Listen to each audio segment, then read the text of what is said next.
Vamos aqui continuar o nosso estudo. Nós paramos quando Paulo resolve sair, voltar ali para Jerusalém.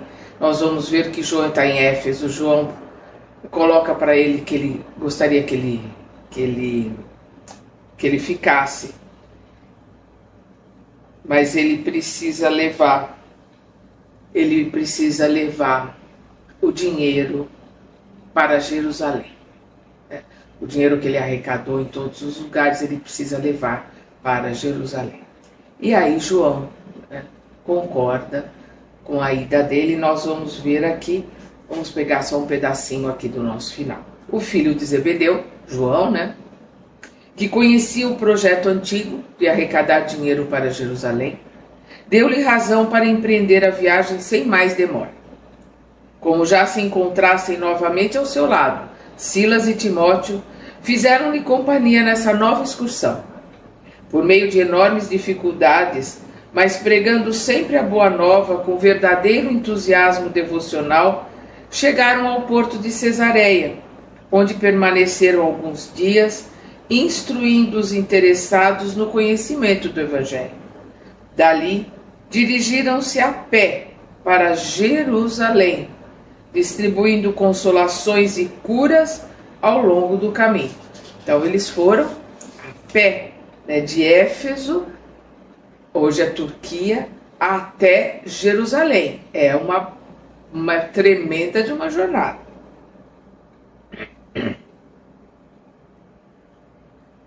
Dali, dirigiram-se a pé para Jerusalém, distribuindo consolações e curas ao longo do caminho.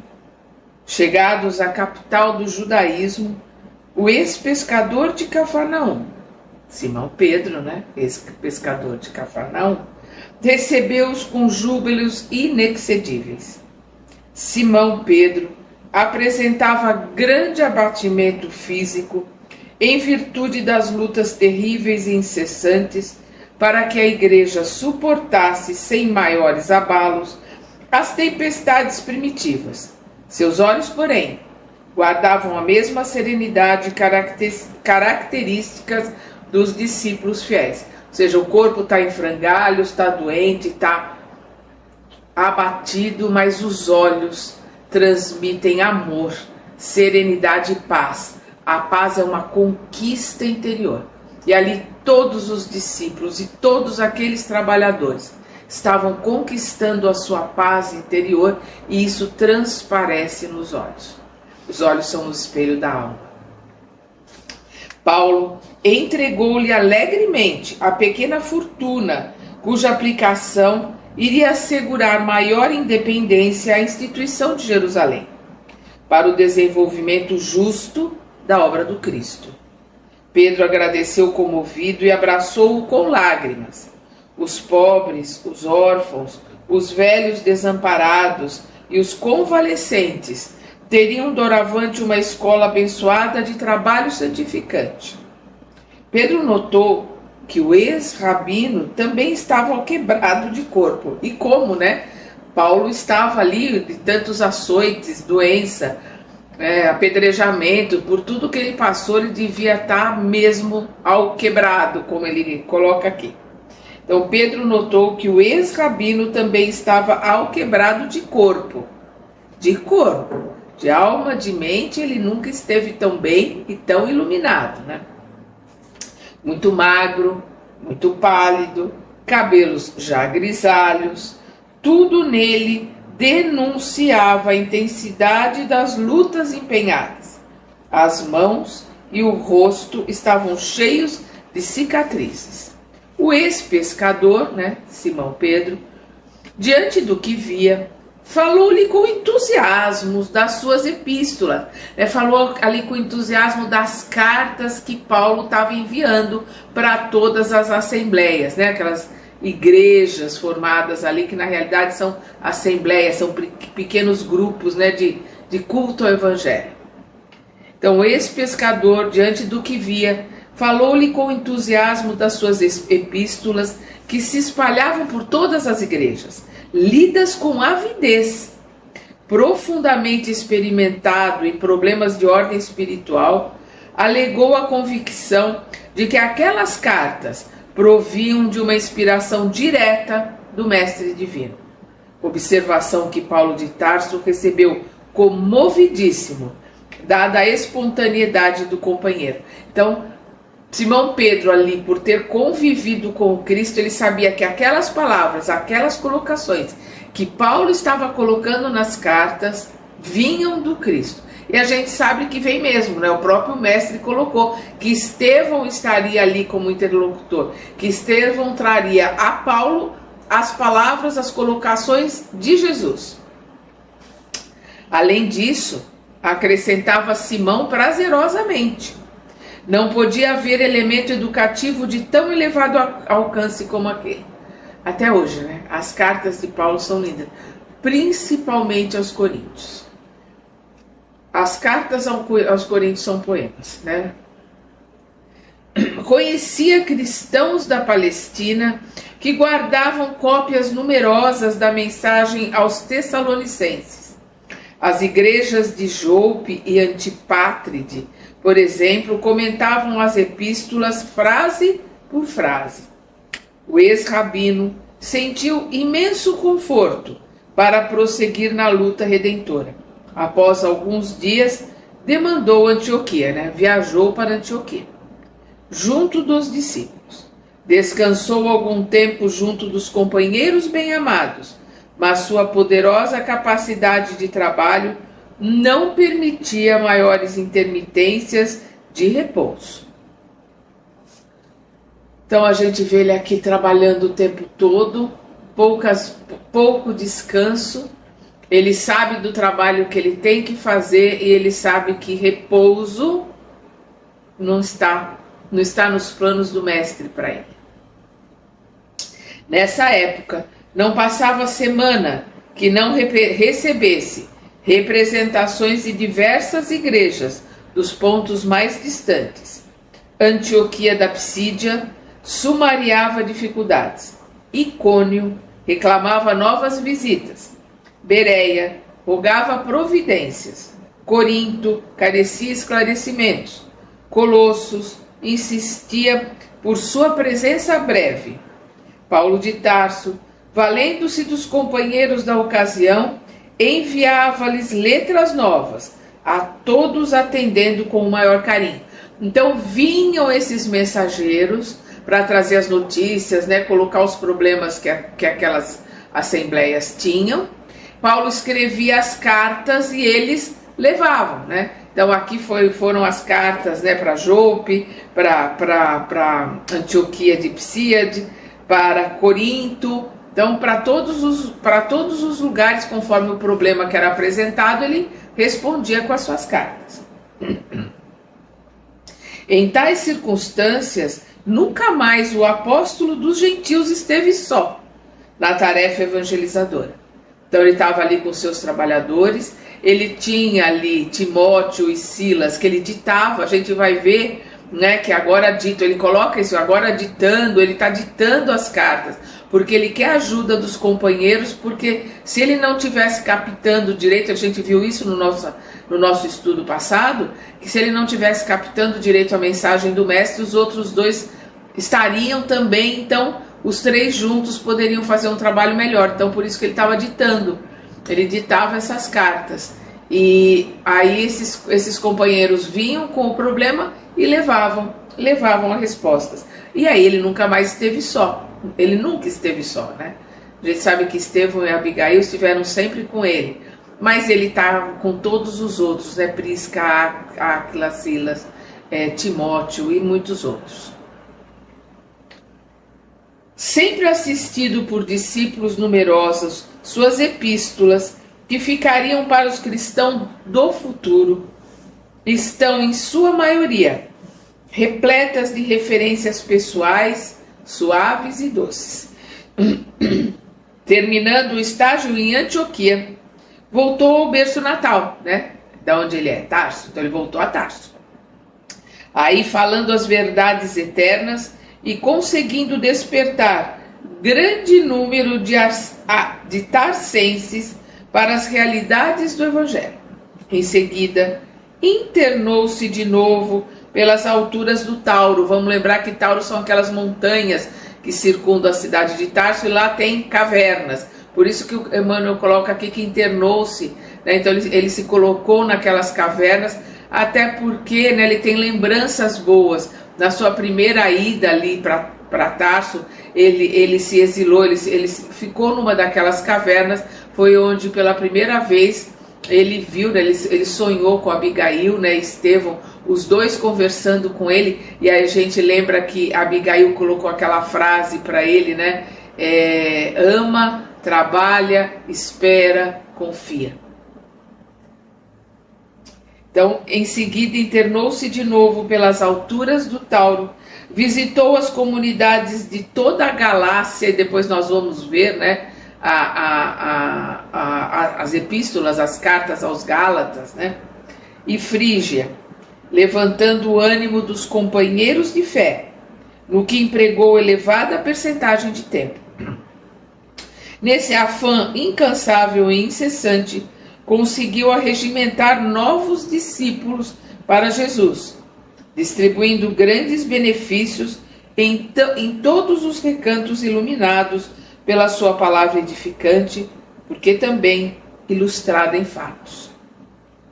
Em toda parte, lutas sem trevas, alegrias e dores, angústias e amarguras do mundo, que não chegavam ali a arrefecer as esperanças, né? Não diminuíam as esperanças de Paulo, todas essas dores e todas essas agruras.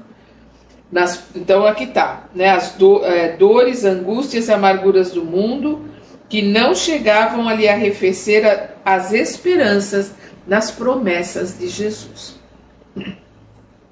De um lado eram os israelitas rigorosos, inimigos ferrenhos e declarados do Salvador.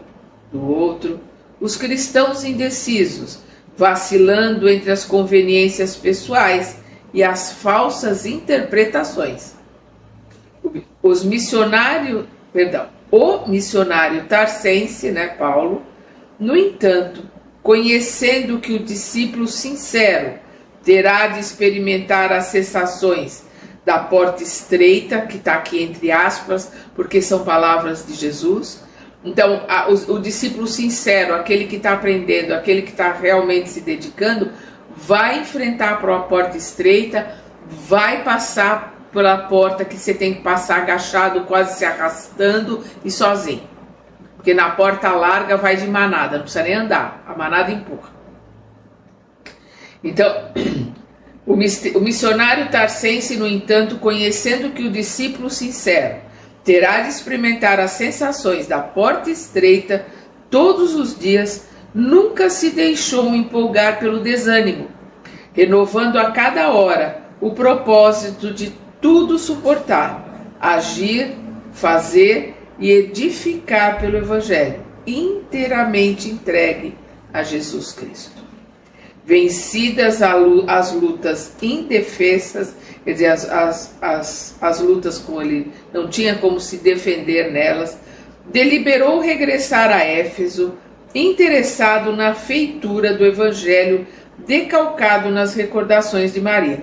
Então ele quis voltar aqui para Éfeso, porque a ideia dele era pegar as lembranças, né, as colocações de Maria e escrever um Evangelho. E também porque Éfeso é a segunda maior cidade do Império Romano, né? Naquela época, Éfeso só perdia para Roma. Então, uma cidade imensa, né? E hoje ela foi tombada com o patrimônio, né, histórico, as construções que ainda tem lá. Mas na época que Paulo estava lá, aqui nós estamos falando 55, 56 depois de Cristo, Éfeso é a segunda maior cidade do Império Romano. Não mais encontrou Áquila e Prisca, retornados a Corinto em companhia de um tal Apolo, que se notabilizara por sua cultura entre os recém-convertidos. Então Áquila e Prisca, com esse Apolo, tinham voltado para Corinto e ele estava chegando ali em Éfeso. Embora pretendesse apenas manter algumas conversações mais longas com a filha inesquecível de Nazaré, foi compelido a enfrentar a luta séria com os cooperadores de João. Embora ele quisesse conversar com Maria, fazer anotações para o seu evangelho, ele encontrou ali lutas, ele encontrou ali João. Vamos lembrar que João é muito novo, né? Então, se bem que aqui nós passaram-se muitos anos, mas quando Jesus morre, né, quando Jesus passa pela crucificação, João tem 15, 16 anos, porque 17, porque quando ele é chamado para discípulo, ele está por volta de 14 anos, né? Então, mesmo assim, mesmo aqui, a gente deve ter passado ali por volta de 20 e poucos anos, ele tem 30 e poucos anos, então ele é novo. E ele está tendo dificuldade para enfrentar essa luta. E aqui nós estamos falando com Paulo mais ou menos por volta dos 50 anos. A sinagoga conseguira grande ascendente político sobre a igreja da cidade, que ameaçava sossobrar, né? Afundar, desaparecer. Então a sinagoga, que é o templo dos judeus, tinha grande ascendente político, ou seja, tinha influência política na assembleia, na igreja ali de Éfeso, dos cristãos. Então a igreja estava prestes a afundar, né? A desaparecer. O ex-rabino percebeu o perigo e aceitou a luta, sem reservas. Durante 3 meses, discutiu na sinagoga em todas as reuniões. Ele foi lá enfrentar os fariseus. Durante 3 meses, ele não estava pregando na igreja, na assembleia ali dos cristãos. Ele ia na sinagoga discutir, enfrentar, pregar a palavra do mestre no meio dos judeus. Então o ex-rabino percebeu o perigo, aceitou a luta sem reservas. Durante 3 meses, discutiu na sinagoga em todas as reuniões. A cidade, que se mantinha em dúvidas atrozes, parecia alcançar uma compreensão mais elevada e mais rica de luzes. Por quê? Porque ele estava esclarecendo todo mundo.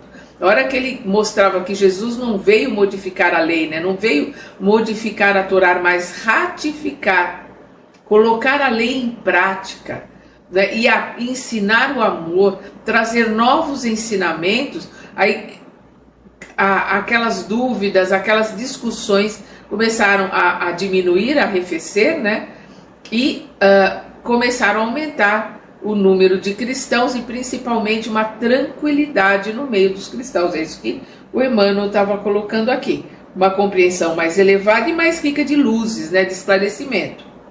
Multiplicando as curas maravilhosas, Paulo um dia, tendo imposto as mãos sobre alguns doentes, foi rodeado por claridade indefinível do mundo espiritual. Então a gente imagina, né, Paulo ali, né, dando passe, pondo a mão sobre os doentes, e ele ficar nimbado, né, envolto numa luz, né, espiritual. Quer dizer, essa luz é dele, tá? Ele se emancipando, ele evoluindo, né? A luz que vinha dele, porque ali ele estava em contato com as energias do mestre para poder ajudar, para poder curar aquelas pessoas. Então ele ficava iluminado.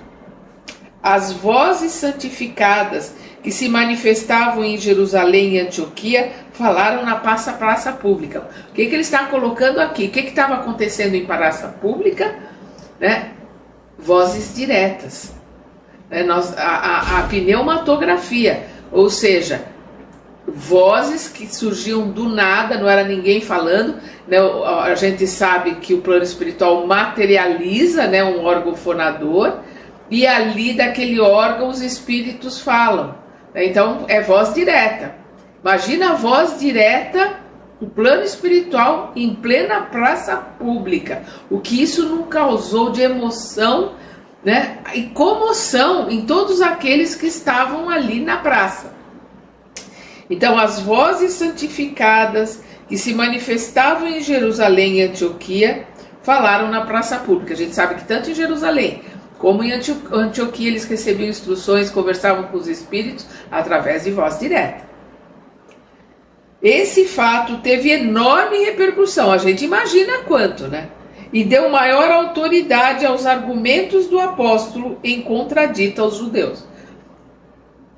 A gente imagina a autoridade, a gente imagina como aquelas pessoas ficaram maravilhadas, além da palavra de Paulo terem ali voz direta, falando com eles, colocando a mensagem do mestre.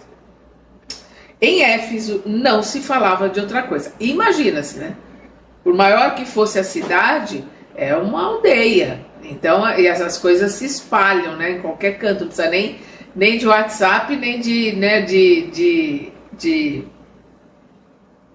net, de internet. Em Éfeso não se falava de outra coisa. O ex-rabino foi elevado ao apogeu da consideração de um dia para o outro. A repercussão de tudo isso. Os israelitas perdiam terreno em toda a linha. O tecelão valeu-se do ensejo para lançar raízes evangélicas mais fundas nos corações. Secundando o esforço de João, procurou instalar na igreja os serviços de assistência aos mais desfavorecidos da fortuna. Então ele implantou ali, né, naquela igreja, naquela assembleia, o mesmo que tinha lá em Jerusalém, a Casa do Caminho, socorrendo as pessoas desfavorecidas, né? Os órfãos, as viúvas, os doentes. A instituição enriquecia-se de valores espirituais.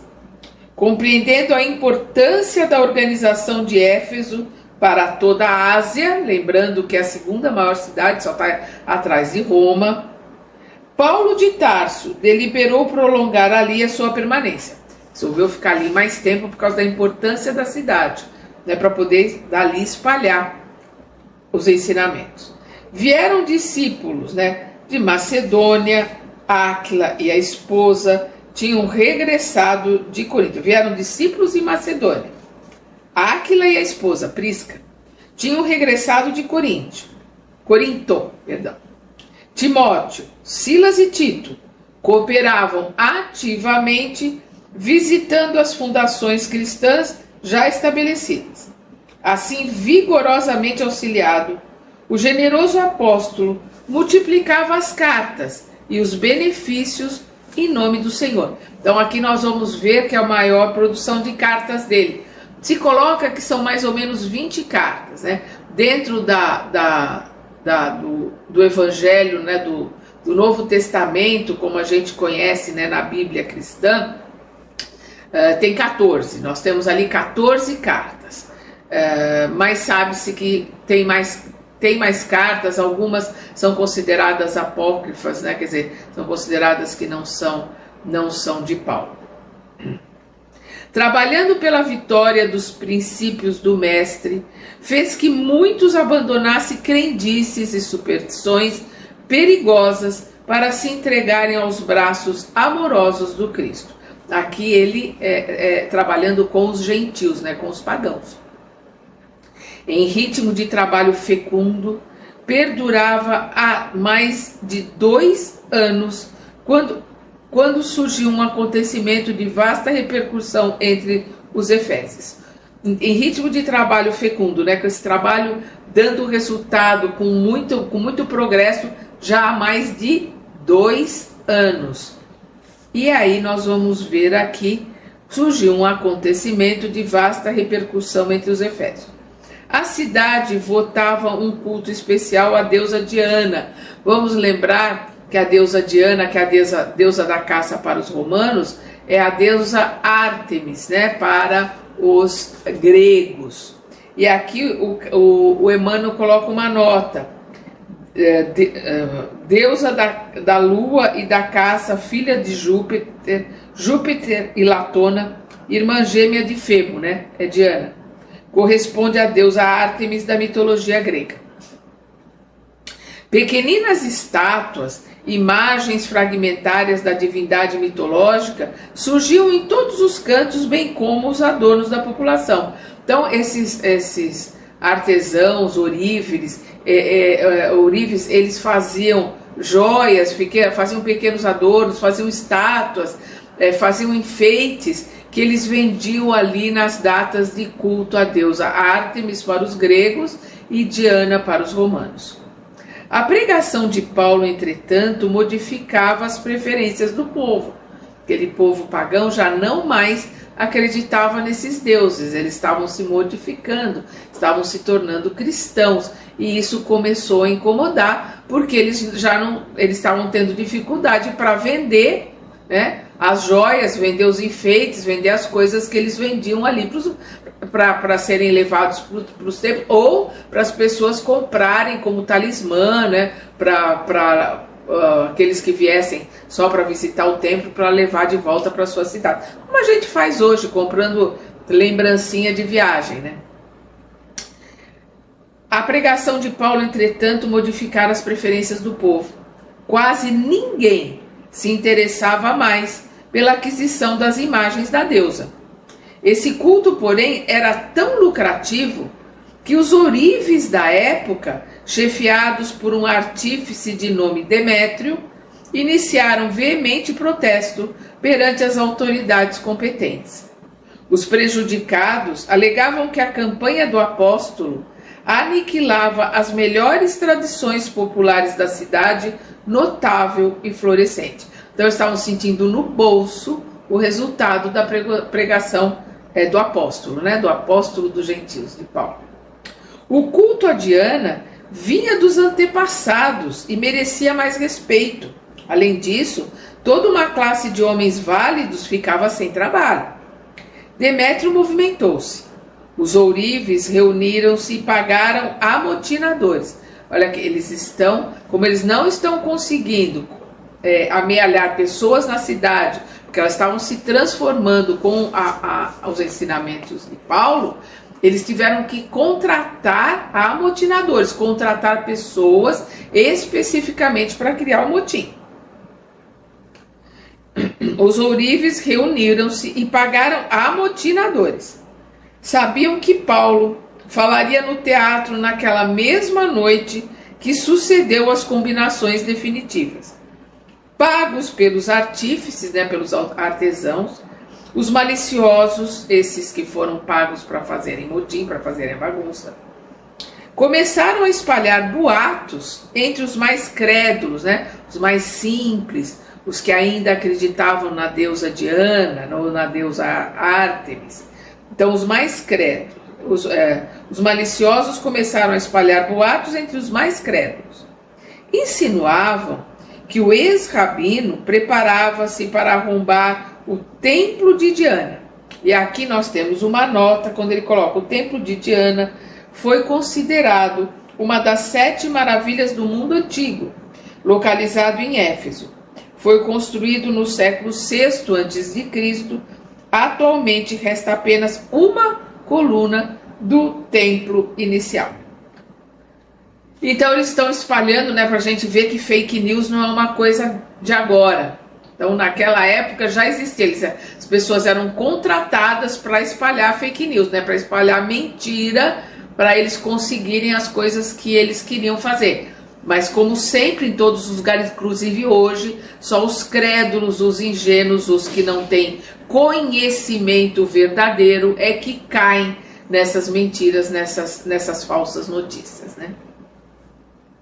Então o que eles faziam? Eles iam insinuando entre essas pessoas mais simples que que Paulo iria derrubar, destruir, né, o templo de Diana. Então insinuavam que o ex-rabino preparava-se para arrombar o templo de Diana, a fim de queimar os objetos do culto. Acrescentavam que a malta iconoclasta, malta é bando, iconoclasta são as pessoas que não gostam, não aceitam qualquer tipo de imagem, né, de ídolo, qualquer tipo de imagem. Acrescentavam que a malta iconoclasta sairia do teatro para executar o projeto sinistro. irritaram-se os ânimos. O plano de Demétrio calava fundo na imaginação dos mais simplórios, dos mais ignorantes. Ao entardecer, grande massa popular postou-se na vasta praça, em atitude expectante, esperando os acontecimentos ali. A noite fechou, a multidão crescia sempre. Ao acenderem-se no teatro as primeiras luzes, os ourives acreditaram que o apóstolo, que Paulo, lá estivesse. Com imprecações e gestos ameaçadores, a multidão avançou em furiosa grita, mas somente Gaio e Aristarco, irmãos da Macedônia, ali se encontravam, preparando o ambiente das pregações da noite. Ambos foram presos pelos exaltados. Verificando a ausência do ex-rabino, a massa inconsciente encaminhou-se para a tenda de Áquila e Prisca. Paulo, no entanto, lá não estava. A oficina singela do casal cristão foi totalmente desmantelada a golpes impiedosos. Foi totalmente destruída. Teares quebrados, peças de couro atiradas à rua furiosamente. Por fim, o casal foi preso sob os apupos da turba exacerbada, As vaias, as zombarias da turba exacerbada. A notícia espalhou-se com extrema rapidez. A coluna revolucionária arrebanhava aderentes em todas as ruas, quer dizer, mais pessoas iam aderindo à turba, dado o seu caráter festivo. Para eles não deixava de ser uma festa ali a deusa Diana. Em vão, acorreram soldados para conter a multidão. Os maiores esforços tornavam-se inúteis. De vez em quando, Demétrio assomava uma tribuna improvisada e dirigia-se ao povo envenenando os ânimos.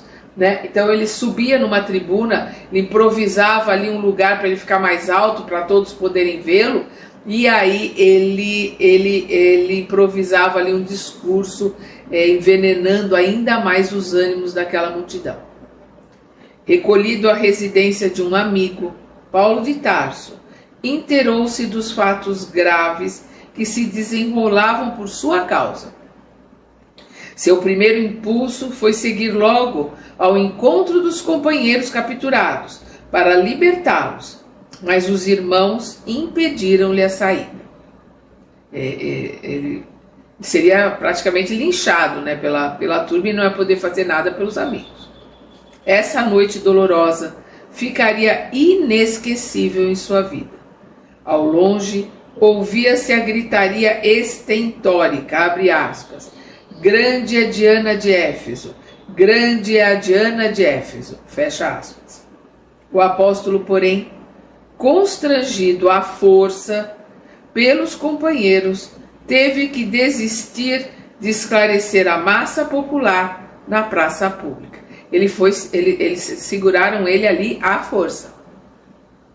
Só muito tarde, o escrivão da cidade conseguiu falar ao povo, concitando a levar a causa a juízo, abandonando o louco propósito de fazer justiça pelas próprias mãos, que é o que eles queriam encontrar Paulo para matá-lo, A assembleia dispersou-se pouco antes da meia-noite, mas só atendeu a autoridade depois de ver Gaio, Aristarco e o casal de tecelões trancados na enxovia, trancados na prisão. No dia seguinte, o generoso apóstolo dos gentios foi em companhia de João observar os destroços da tenda de Áquila. Tudo em frangalhos na via pública.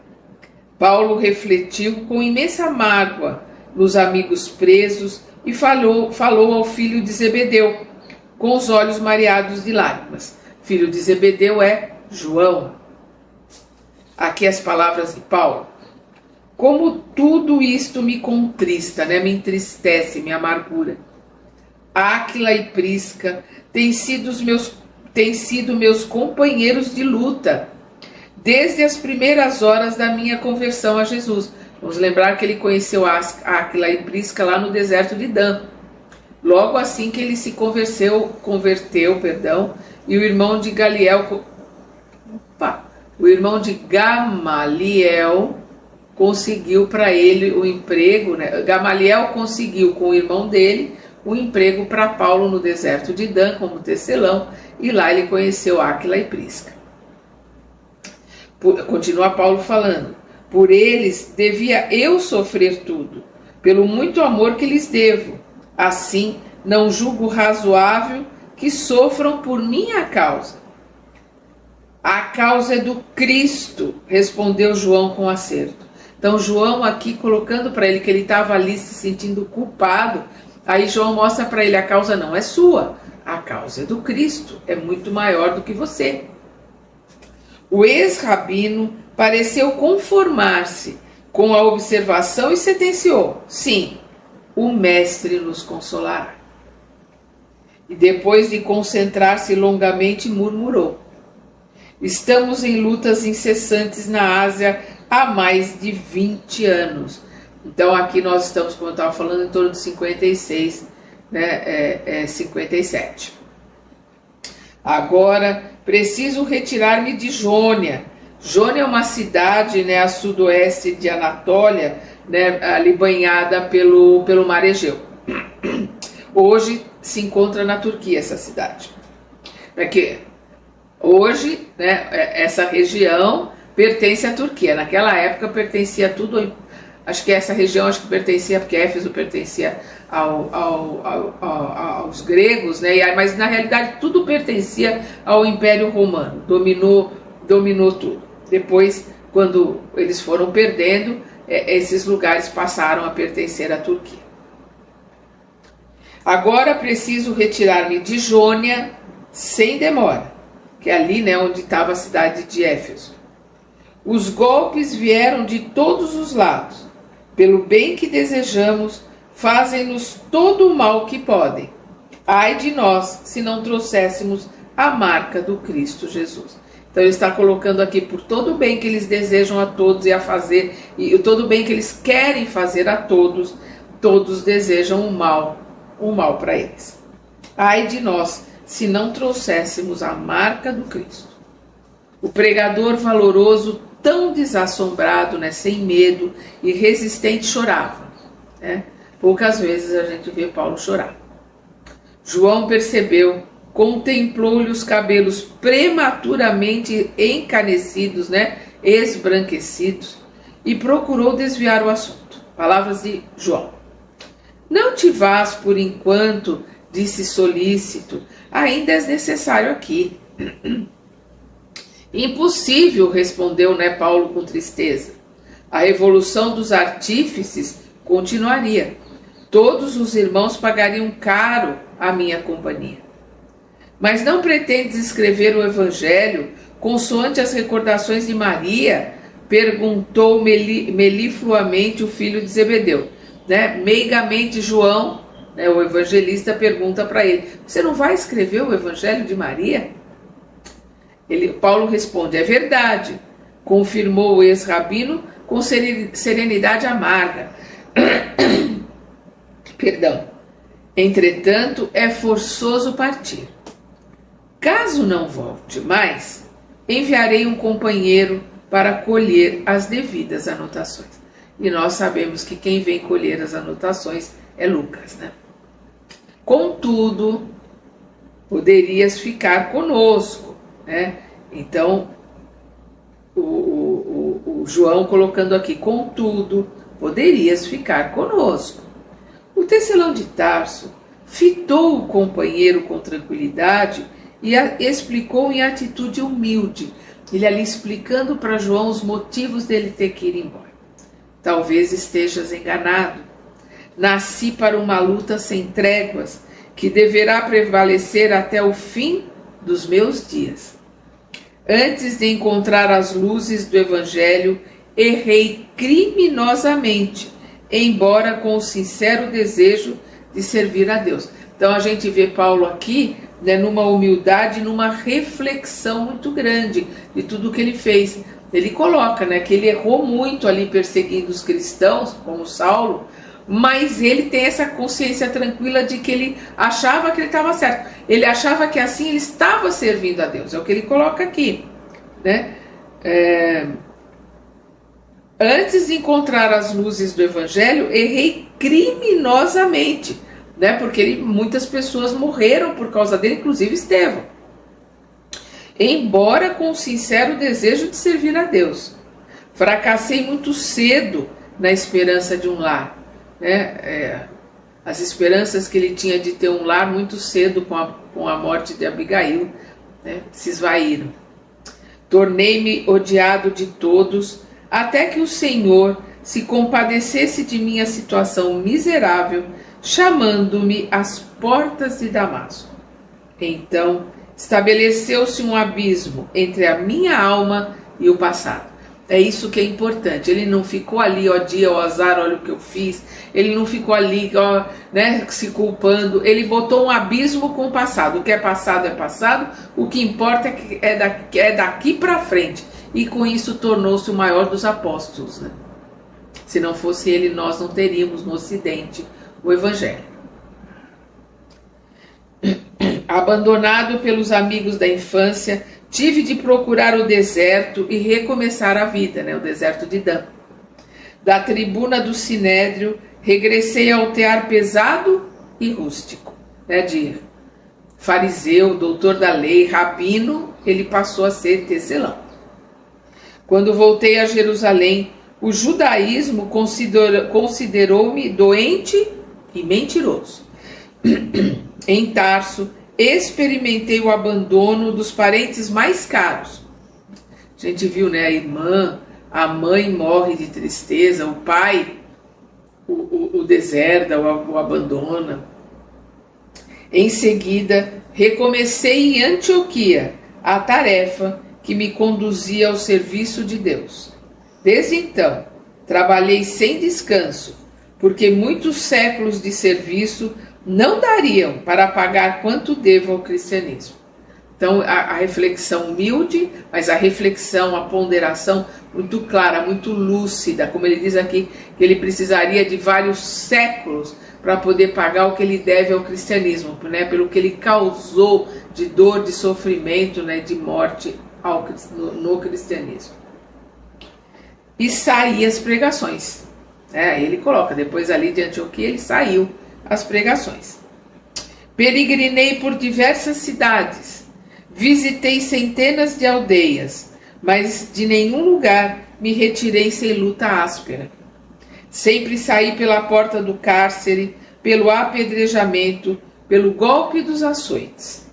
Nas viagens por mar, já experimentei o naufrágio mais de uma vez.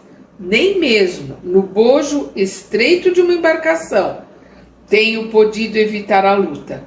Mas Jesus me tem ensinado a sabedoria da paz interior, em perfeita comunhão do seu amor. Então, reflexões aqui muito claras, muito ponderadas de Paulo. Essas palavras eram ditas em tom de humildade tão sincera que o filho de Zebedeu, João, né, não conseguia esconder a sua admiração. Palavras de João. É feliz, Paulo, disse ele convicto, porque entendeste o programa de Jesus a teu respeito.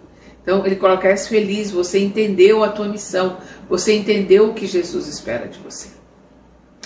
Não te doa a recordação dos martírios sofridos, porque o Mestre foi compelido a retirar-se do mundo pelos tormentos da cruz. Regozijemo-nos, né? Fiquemos felizes com as prisões e sofrimentos, que é uma forma de mostrar, né, o amor, de poder testemunhar o amor a Jesus.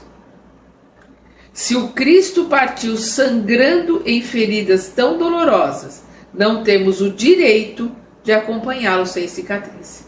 Não tem como acompanhar o Mestre, nem colocar em prática todos os seus ensinamentos. Não tem como realizar a nossa transformação, a nossa reforma íntima sem cicatrizes. O apóstolo dos gentios prestou enorme atenção a essas palavras consoladoras e murmurou: é verdade. Além do mais, acrescentou o companheiro emocionado, João, devemos contar com calvários numerosos.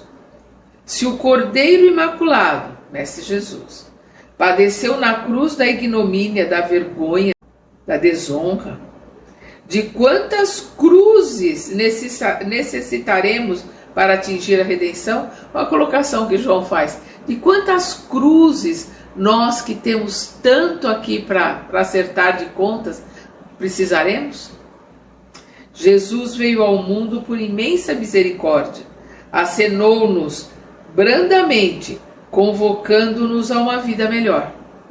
Agora, meu amigo, como os antepassados de Israel, que saíram do cativeiro do Egito à custa de sacrifícios extremos, precisamos fugir da escravidão dos pecados, violentando-nos a nós mesmos, disciplinando o espírito, a fim de nos juntarmos ao Mestre, correspondendo à sua imensa bondade. Olha que colocação linda que João faz, colocando a escravidão dos pecados. O que é a escravidão dos pecados? É a escravidão ao desejo, ao orgulho, à vaidade, às paixões. Então é o que ele coloca aqui. Agora, meu amigo, como os antepassados de Israel que saíram do cativeiro do Egito, então eles eram escravos dos egípcios, que o escravo não tem direito a nenhum dia de descanso, o escravo não tem direito à sua vida, o dono tem vida, tem domínio de vida e morte sobre ele, não tem direito a dizer não tem direito à escolha, só tem que obedecer. Então por isso que ele coloca que como os antepassados de Israel que saíram do cativeiro do Egito à custa de sacrifícios extremos, precisamos fugir da escravidão dos pecados. Precisamos nós fugirmos da escravidão que os desejos nos impõem, que a vaidade, o orgulho, o egoísmo nos impõem, a escravidão dos desejos e das paixões. Violentando a nós mesmos, porque é muito difícil se libertar dessa escravidão. Disciplinando o espírito, disciplinando o espírito, através da vontade verdadeira de se transformar, de se modificar, através da vontade de a cada dia, a cada passo se modificando um pouquinho de pouquinho, ser cada dia um pouquinho melhor do que o dia anterior. Disciplinando o espírito, a fim de nos juntarmos ao Mestre, correspondendo à sua imensa bondade, para que a gente corresponda a essa bondade, para que a gente corresponda ao amor do Cristo. E vamos lembrar, numa das epístolas, numa das suas cartas, Paulo coloca: o amor do Cristo nos constrange, e constrange mesmo, porque é muito amor, e a gente não sabe amar, a gente está começando a aprender a amar. Por isso que é tão difícil colocar em prática os ensinamentos do Cristo. Paulo meneou a cabeça pensativa e acentuou. Ele balançou a cabeça, muito pensativo, e acentuou. Palavras de Paulo. Desde que o Senhor se dignou a convocar-me ao serviço do Evangelho, não tenho meditado em outra coisa. Que precisa de sacrifício para se libertar dos vícios, das paixões. Nesse ritmo cordial, conversaram muito tempo, até que o apóstolo do gentil concluiu mais confortado, mais em paz, mais tranquilo. Palavras de Paulo. O que de tudo concluo é que minha tarefa no Oriente está finda, porque aquela região ali de Éfeso ainda é Oriente. E a partir dali ele vai mudar de lado, ele vai para o Ocidente. E é o que fez com que os seus ensinamentos, o Evangelho do Cristo, chegasse até nós, chegasse na Europa e depois para os povos que foram conquistados pelos europeus. O que de tudo concluo é que minha tarefa no Oriente está finda. O espírito de serviço exige que me vá além. Tenho a esperança de pregar o Evangelho do reino em Roma, na Espanha e entre os povos menos conhecidos. Então a colocação dele de vir para o Ocidente, né, de vir para a Europa, pregar em Roma, pregar na Espanha. Seu olhar estava cheio de visões gloriosas, e João murmurou humildemente: Deus abençoará os teus caminhos. Então, João abençoando aquela nova empreitada, João abençoando aquela viagem que iria começar. Demorou-se ainda em Éfeso, movimentando os melhores empenhos a favor dos prisioneiros. Então ele ainda ficou ali em Éfeso trabalhando para poder libertar os prisioneiros. Conseguida a liberdade dos detentos, resolveu deixar a Jônia, que é aquela região ali onde se encontra Éfeso, dentro do menor prazo possível.